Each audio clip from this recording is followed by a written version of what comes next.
صالح marka hore aadan ku salaama waana kaaga mahadcelinaa maalmaha dambeeto qaybaha muhiimka aad ka qaadanaysid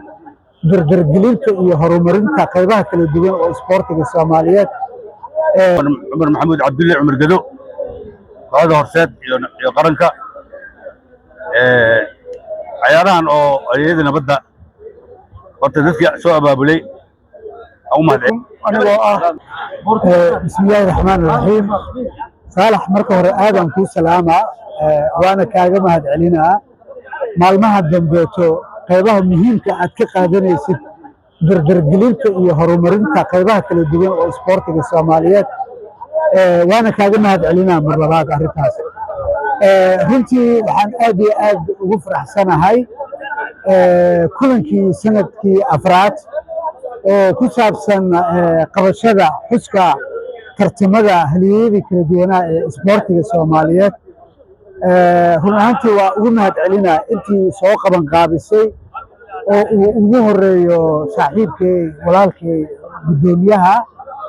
oo aan isleeyahay Xaaji Aadan waxa uu qabtay wax uu taariikhda xusi doonto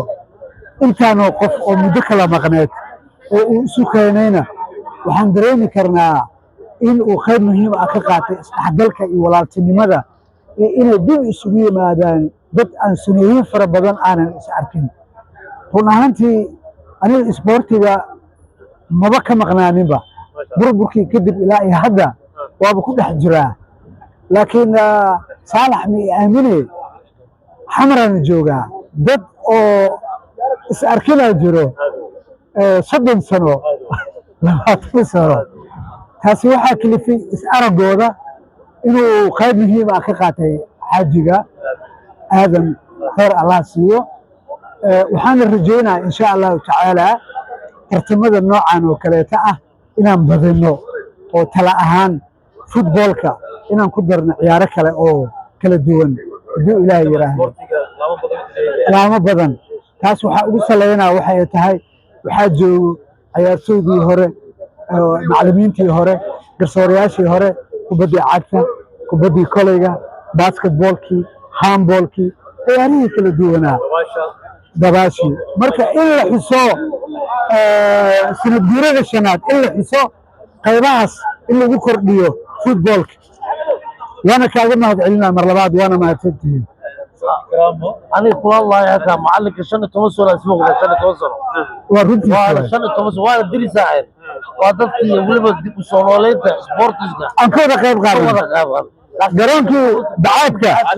garsooraan ka soo noqday 15 sano isma qaba dirisna waa maanta waxaan isku keenay halyeeyadana isku keenay hadii jirleen ma imaan lahayn beejkaagan inaan ka soo muuqanan sharafi karaama noo tahay السلام عليكم وما تنتهي معلمو ناشونال تيم وما تنتهي marka hore waa ku mahadcelinayaa adiga channelkaaga sida bulshada gudaha iyo banaanka waa mar walba ugu gudbinaysid dhaqdhaqaaqa ka socda garoonka halyeeyada nabadda kaaga mahadcelinayaa runtii Saalax waan u soo joognaa adigaba xilligii la bilaabayay tartankan halyeeyada nabadda wala DJ la scoutro del sabat runtii wuu balaartay waxaan ku bilawnay number yar 3 ilaa 4 kooxood tartamada hor lagu ciyaaray sanadkaas waxaan moodaa kooxihii inay ka bateen ilaa 6 kooxood la gaarsiiyay marka waa in adiga horumarinta hore u sii socono maahane runtii lagama gaabin doono hadii la yiraahdo waxa halkaan wada fadhiyo inta dheelaysa marka laga yimaado waa ciyaartooy hore kulligood amba soo ciyaaro kubad kolay basoo ciyaaro maaragtay kubadda cagta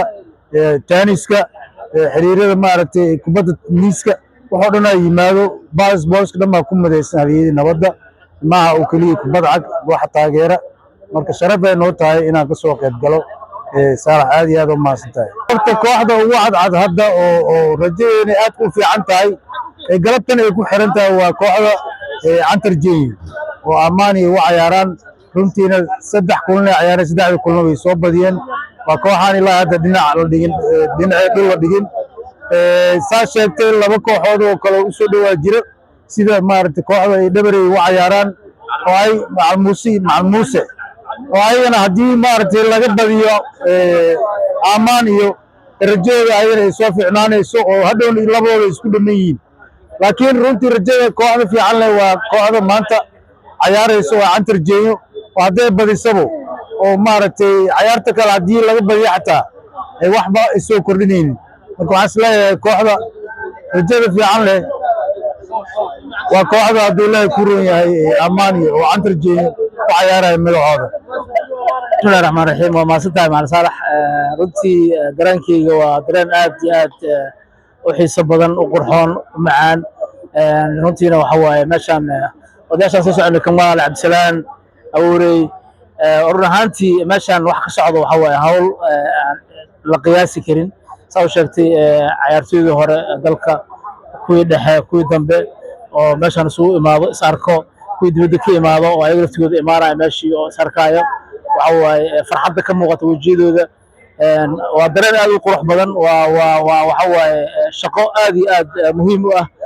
waxaan ugu mahadcelinaynaa uguna duceynaynaa dadkii hawshan ka shaqeeyey isku xil saaray inay shaqadan qabtaan waxa waaye maaragtay hawl oo innaba oo maaragtay aan caadi ahayn aadna maaragtay u qiimo badan marka waa dareenkiina dareen fiican waaye waana ku faraxsanahay maanta inaan joogno oonu ka qayb qaadano oon daawashadeeda imaano marka aad ugu mahadsantahay adigana maaragtay ka mid tahay dadka qaybta ka qaadanaya tabinteeda insha Allah runtii waxa waaye marka ugu horeysa horta waxa waaye intii dhimatay Ilaahay u naxariisto ducadaas laga helaa oo maaragtay macallin Cantar Jeeyo ugu dambeeyay dadka hadda magacyadooda la tilmaamayo maaragtay marka la sheego magaciisa ducadaas loo duceynayo wax weyn waaye marka waxaan leenahay intii dhimatay Ilaahay u naxariisto magacyada marka maqashidna waxa waa dareen badan ay ku gelinay xusuus fiican ay ku gelinay waayo badan oo farxad leh oo la soo maray ku dareensiinaysa marka waxa waaye waa dareen aad u wanaagsan waaye waana dee wax maaragtay runtii loo baahnaa hawl loo baahnaa in la qabto dadkii qabtayna waxa waaye waa dad xilkas ah dareemay baahida jirto waxaan leenahay Ilaahay khayr ajra ka siiyo